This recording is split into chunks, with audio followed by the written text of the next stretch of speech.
অপেক্ষা, ভোররাতেও অপেক্ষা, নিশ্ছিদ্র নিরাপত্তা দেওয়ার নিশ্চয়তা। বিমানবন্দরের ভিআইপি টার্মিনালের সামনে পুলিশি পাহারাই বলে দেয় কোনো দল আসছে বাংলাদেশে খেলার জন্য। আগে থেকেই খবর 4:48 করাচি থেকে সরাসরি বাংলাদেশে পৌঁছাবে পাকিস্তান দলকে বহনকারী বিমান বাংলাদেশের ফ্লাইট। সেই ফ্লাইট 23 মিনিট লেট করে বাংলাদেশের হজরত শাহজালাল আন্তর্জাতিক বিমানবন্দরে পৌঁছেছেও, কিন্তু ঘন্টা পেরিয়ে যায় তবুও দেখা নেই পাকিস্তান দলের ক্রিকেটারদের। 5টার কিছু আগে ল্যান্ড করেও ক্রিকেটাররা বের হলেন 6টার পর।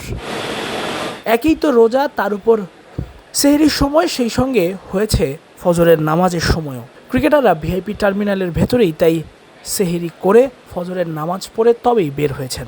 সবার আগে বেরিয়েছেন অলরাউন্ডার ফাহিম আশরাফ। লিয়াজু ম্যানেজারের আগেই তিনি হেঁটে হেঁটে চলে গেছেন টিম বাসের দিকে। তার ঠিক পরেই হারিস রৌফ। একে একে বেরিয়েছেন বাকি ক্রিকেটাররাও। মোহাম্মদ রিজওয়ান থেকে শুরু করে শাহিন শাহ আফ্রিদি, আবরার আহমেদরাও বেরিয়েছেন ভিআইপি টার্মিনাল দিয়ে। চিজি আইসক্রিমের সাথে ভেলভেটি কেকের মিশ্রণে পোলার রেড ভেলভেট আইসক্রিম, মন ভালো থাক। আর তাদের দেখে যেন বোঝাই যাচ্ছে কতটা আপন তাদের কাছে বাংলাদেশ। বিপিএল কিংবা বিভিন্ন সময়ে প্রায় বাংলাদেশে আসা হয়েছে। সাহিবজাদা ফারহান, ফাহিম আশরাফরা এই তো কিছুদিন আগেও বিপিএল খেলে গেছেন। তাই তো লিয়াজু অফিসারের পথ চিনিয়ে দেওয়ার প্রয়োজন পড়ে না, নিজেরাই চিনে যান কোন দিকে যেতে হবে। আর পাকিস্তান দলকে বিমানবন্দরে স্বাগত জানানো হয়েছে ফুলের তোড়া দিয়ে বরণ করে। শুধু তাই নয়, তাদের জন্য ছিল বেশ কড়া নিরাপত্তা ব্যবস্থাও। ক্রিকেটাররা একে একে টিম বাসে উঠে চলে গেছে টিম হোটেলে।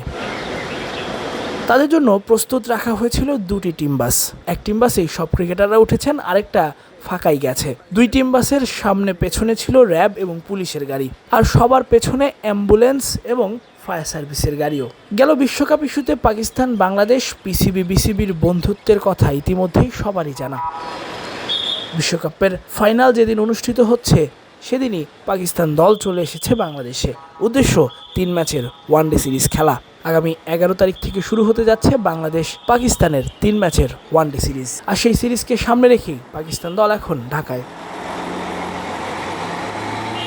তাসফিক পলক, ক্রিক ফ্রেঞ্জি।